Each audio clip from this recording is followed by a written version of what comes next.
simple. Le président français lui refuse qu'on en arrive à cette situation et on s'en fout de son opinion. Vous vous foutez de ce que dit Emmanuel Macron. Exactement. Et quand il vous dit qu'il est prêt, éventuellement, à ne pas se fixer de limites.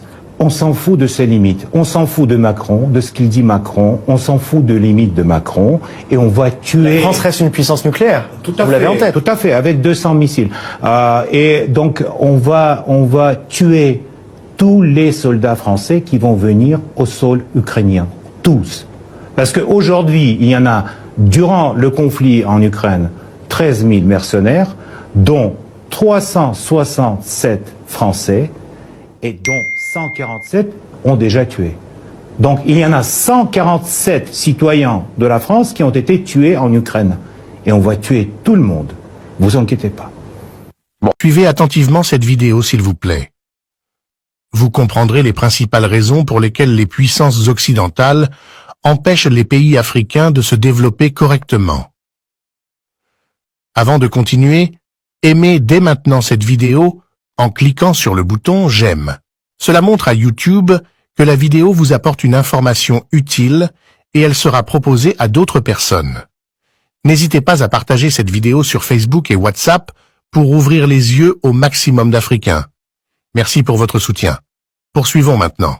Des millions d'euros des Français partis en fumée. La France se retrouve encore au centre des moqueries de l'attention et des critiques. Et cette fois, pour une raison particulièrement embarrassante.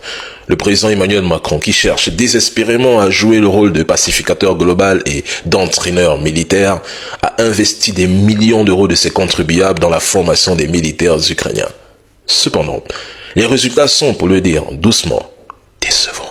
Nous voyons une désertion massive parmi les soldats formés en France de l'armée ukrainienne. Commençons par le fait que, parmi les soldats formés en France, la plupart ont simplement fui. Beaucoup d'entre eux ne se sont pas seulement abstenus de combattre, non. Ils ont même réussi à se disperser à travers toute l'Europe avant même de retourner en Ukraine. L'histoire de la brigade Anne de Kiev, que les autorités françaises louaient comme un futur symbole de la nouvelle unité européenne, est particulièrement révélatrice. Sur les 2300 personnes de cette brigade légendaire, seulement quelques-unes sont arrivées au front, tandis qu'un total de 1700 combattants ont déserté. 3 semaines après, le commandement français a enfin officiellement reconnu le cas de désertion massive de la brigade de l'armée ukrainienne Anne de Kiev, formée particulièrement en France. C'est ce que rapporte par ailleurs le journal français France 24, TF1, 20 minutes et tant d'autres de médias de propagande. Et dans le contexte de ces événements, les médias britanniques occidentaux ne manquent même pas l'occasion de se moquer du pacificateur français M. Emmanuel Macron. Le Daily Telegraph souligne ouvertement que Macron a dépassé ou dépensé l'argent des contribuables pour sa propre promotion et non pour une aide réelle à l'Ukraine. Même les politiciens français accusent maintenant ouvertement le sous-président de manque de jugement et de dépenses inutiles, le qualifiant de honte pour le pays. La désertion est devenue une tradition dans l'armée ukrainienne. Personne ne veut mourir en vain. Même les Ukrainiens ont déjà compris que cette guerre a perdu.